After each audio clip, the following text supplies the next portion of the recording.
notice having been posted pursuant to open meeting law, any person may make an audio or video recording of this public meeting or may transmit the meeting through any media. Attendees are therefore advised that such recordings or transmissions may be made whether perceived or unperceived by those present.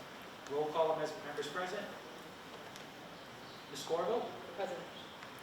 Mrs. Ashley? Present. Mrs. Ferrera? Present. Mr. Machado? Present. Robert Law, present. With us tonight is Superintendent of Schools Jeffrey Schoonover, Director of Business and Finance Ronald Taro, and our recording secretary Robert Carr. And I will call to order this meeting of the Somerset Berkley Regional School Committee due at 5:33 p.m. Due notice having been posted. Pursuant to the open meeting law, any person may make an audio or video recording of this public meeting or may transmit the meeting through any medium. Attendees are therefore advised that such recordings or transmissions may be made whether perceived or unperceived by those present. And we'll do a roll call of members present. Mr. Fenstermaker? Present. Ms. Ferrera? Present. Ms. Ramos Gagliardi? Present. Mr. Machado? Present. Note that Ms. O'Brien and Ms. Solomon are absent and the chair is present. Oh, and also with us in addition to Mr. Schoonover, Mr. Taro, our Director of Curriculum, Ms. Elizabeth Haskell. You want to do the Pledge of Allegiance? I pledge allegiance to the flag of the United States of America and to the republic for which it stands, one nation, under God, indivisible, with liberty and justice for all. All right. Executive session. Pursuant to Massachusetts General Laws, Chapter 30A, Section 21A3, to discuss strategy with respect to collective bargaining or litigation, if an open meeting may have a detrimental effect on the bargaining or litigation position of the school body, and the chair so declares. American Federation of State, County, and Municipal Employees, and Administrative Assistant and Custodians. The committee will return to open session. Do I have a Need a motion? So moved. Second. roll call vote? Ms. Corville? Aye. Mrs. Ashley? Aye. Mrs. Ferrera? Aye. Mr. Machado? Aye. Chair Robert Law, aye. I'll entertain a motion to enter into executive session pursuant to Massachusetts General Laws, Chapter 30A, Section 21A3, to discuss strategy with respect to collective bargaining or litigation if an open meeting may have a detrimental effect on the bargaining or litigating position of the public body, and the chair so declares. American Federation of State, County, and Municipal Employees, AFSCME, Administrative Assistant and Custodian Unit, and the committee will return to open session. So moved. Second. Moved by Mr. Fenstermaker, seconded by Mr. Machado. Do a roll call. Mr. Fenstermaker. Aye. Ms. Ferrera. Aye. Ms. Ramos Gagliardi. Aye. Mr. Machado. Aye. And the chair votes aye. So the next item on the agenda under new business is the approval of the August 1st, 2023 to July 31st, 2026 Administrative Assistant Memorandum of Agreement. So I would entertain a motion to approve the Memorandum of Agreement with the Administrative Assistant Unit for the period of August 1st, 2023 through July 31st, 2026 as presented. So moved. Second. A motion by Mr. Machado and seconded by Ms. Ferrera. All those in favor? Aye. Opposed? So voted. All right. And I entertain a motion to approve the memorandum of agreement with the Administrative Assistant Unit for the period of August 1st, 2023 through July 31st, 2026 as presented. So moved. Second. Do I have a second? Second. Sorry. All in favor? Aye. Opposed, none. Thank you. Jen, it's your house. Why don't you remember? The next item on the agenda is public input. So we have two meetings this evening, so if there's anyone who would like to present public input at this time to both committees before we adjourn, we're happy to hear from folks. Can I just see a show of hands of how many people are interested? Okay, all right. We generally do about 3 minutes each. There's 4 people, that should be fine. I don't know who wants to go first. We ask that you can come on up and just state your name and your address or your affiliation. Paxton Ford, 138 Sandy Point Road. Good evening, distinguished school committee members. I'll be addressing the topic of therapy dogs in the middle and high school. As a freshman student at Somerset Berkley Regional High School, I already feel the pressure that high school brings forth. I'm sure almost everyone here can agree that high school is challenging both academically and socially. This goes for the middle school level as well. Last year was an extremely tough year for me at Somerset Middle School. I went through bullying daily. Raider, the Somerset Police Department dog, would be in the halls of the middle school from time to time. I loved seeing Raider, and many times it was the only highlight of my day. He curbed my anxiety and brought a calmness just by seeing him. Almost all of the kids would stop to pet Raider, and every interaction I noticed was appropriate. Raider truly brought people together, but more importantly, he helped the students that needed a judgment-free friend. Raider doesn't care what clothes I wear or the color of my skin. Raider is a friend that is unconditional. I needed that type of friend then, and I still need that type of friend. I think we all do. Now ask yourself this. Have you ever been driving home from a long day at work, you're exhausted, but you notice that the car in front of you has a dog hanging out the window with its tongue and ears flopping in the wind? Wouldn't you say that make you feel better or make you smile for even a few seconds? That is because numerous studies show that dogs can increase our dopamine levels drastically and can also lessen the stress hormone cortisol. The American school system has come great lengths with helping the mental health of our students, but there is always room for growth, and I believe a therapy dog in the middle and high schools could greatly benefit your students. The dogs will offer social, emotional, cognitive, and health benefits to the students they spend time with. The evidence-based benefits including improving attendance, problem-solving abilities, improved calmness, and so much more. The studies also show that school-wide negative behaviors decrease when dogs are present. If you are truly here to help the students of this district, then please consider a therapy dog in the schools. Mr. Gahn mentioned that he could hear the dog breathing in the last school committee meeting. If you feel a dog simply breathing is detrimental to a student's ability to learn, then maybe you should take a walk around the classrooms in the district. Teachers play music, we have conversations while working, and we still learn. The white noise of a dog breathing won't stop us from learning, and it may in fact improve our learning according to research. Please look to the matter of the greatest importance, the students being able to feel comfortable and safe in the classroom. If a student lacks a sense of belonging and safety and security, then that learning will not happen. Studies show that the very presence of a dog in an educational environment tends to improve in the areas of attention, concentration, relaxation, motivation, and safety and security.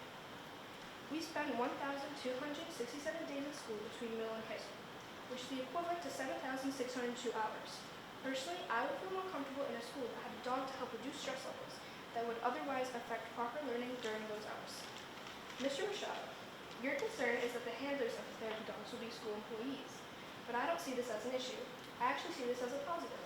Students will be able to witness a familiar adult in the building leading with empathy, compassion, and modeling responsibility and proper care of animals. But more so, we will see an adult in our building that cares about our mental health. We will see a teacher that has gone to extensive lengths to have their dog trained for therapy and to train themselves as handlers for the greater good of the student body. You also have concern that a staff member would have to take the dog out to relieve itself, but this can be done during non-teaching periods. It saddens me that as a member of the school committee, one of your first thoughts was to question whether a teacher could perform their appointed duties and be responsible for a highly trained dog. I understand you may have some concerns, such as people who don't like dogs and allergies. I think it is important to research successful therapy dog programs to address these concerns. In my research, I found many programs that created plans for these circumstances. It is time for Somerset to provide this vital mental health support. The pros will definitely outweigh the cons. I hope you take my points into consideration. Thank you for your time. Thank you. I have just one question. When are you running for office? I hope you're involved with student council. Don't get involved. The next person? Who'd like to go next?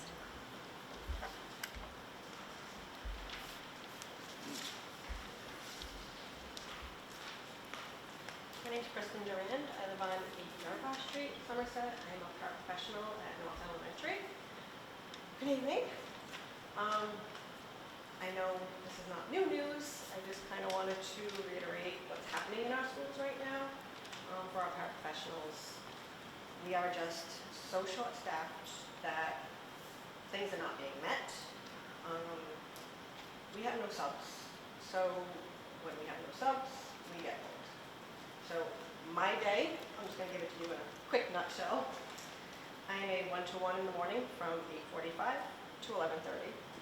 I then go from 11:30 till 12 in a third grade class to meet IEP needs. I then go to lunch for 45 minutes, and then in a program for another 45 minutes. I then go to fourth grade, and I'm in there for half an hour, meeting IEP needs. I'm in another fourth grade class for another half an hour, meeting IEP needs. I then go to third grade with specials for another student who needs assistance. I was told today I needed to be in the program for the rest of the day.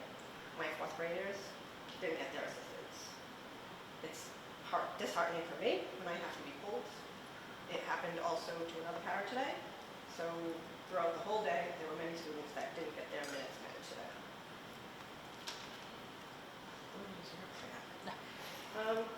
We're doing things one-to-ones. I'm not a one-to-one, so now I have to put in for the timesheets for the extra pay for one-to-ones. We're changing diapers. We have our principal, our vice principal, and our facility director. They are also coming into sub. They're putting themselves on the list to help us throughout our day. It's just, I'm not sure where to go from here. I know we need to negotiate soon for our contract. I don't know if you have ideas how to help us. We can't hire because our pay is just so low that nobody wants to apply.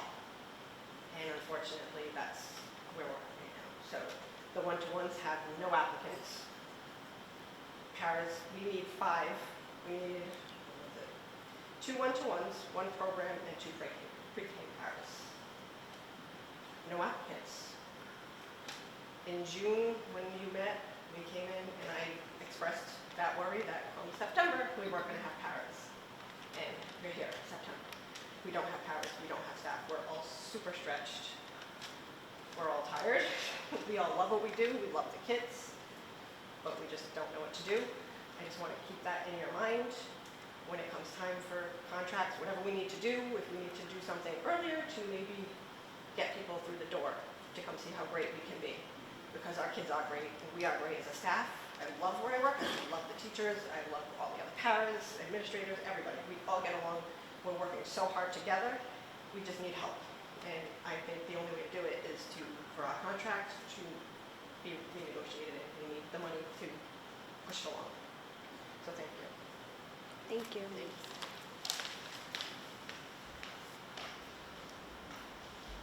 My name's Stephen Mello, President of Local 1701. I would just like a couple of answers tonight on how we're dealing with the paras that are being abused. The pictures were sent to Mr. Schoonover. I don't know if everybody has seen them. We got paras being bit, punched, pinched, children drawing blood on paras. You had a principal who had to go get a tetanus shot because he was bit and punched by these kindergarten kids in the school system.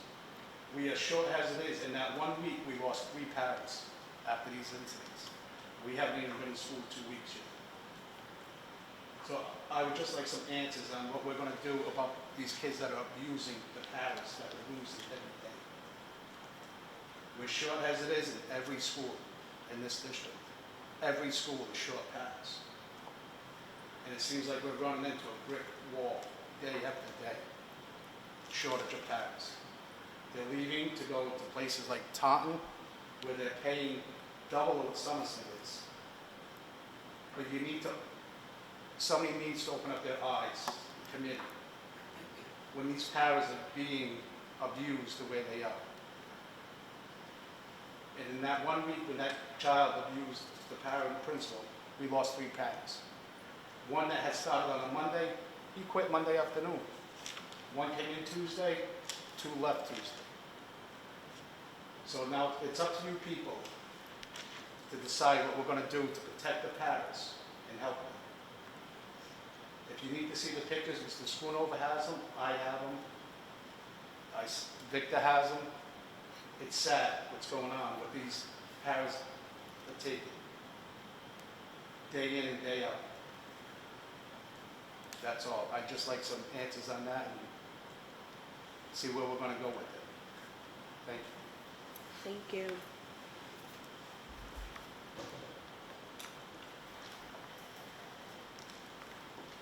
Kristen Boyd, 138 Sandy Point, and parent.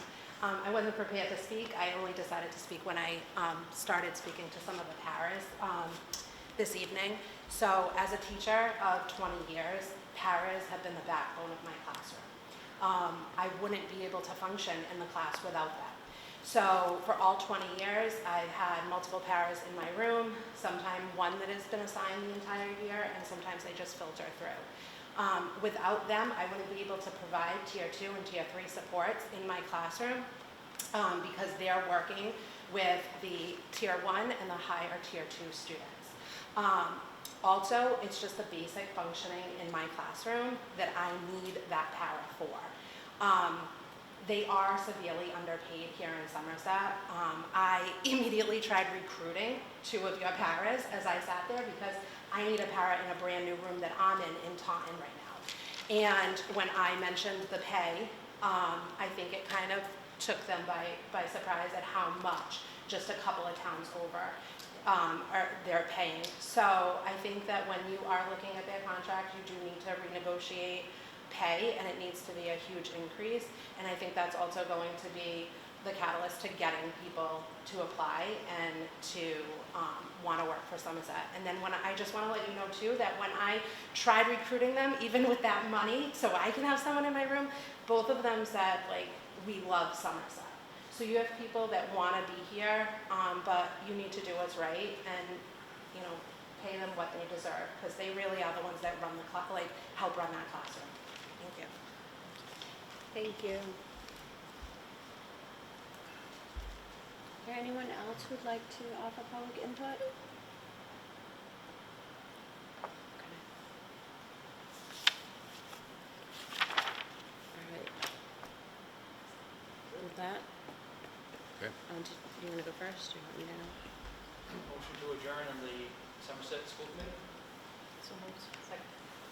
Roll call vote, Mrs. Corville? Aye. Mrs. Ferrer? Aye. Mrs. Ashley? Aye. Mr. Machado? Aye. Dr. Goff, aye. I'll entertain a motion to adjourn this meeting of the Somerset Berkley Regional School Committee. So moved. Second. Second. Moved by Ms. Pereira, seconded by Ms. Ramos Gagliardi. All in favor? Aye. Aye. Opposed? None? So voted. All right. Thanks, everyone.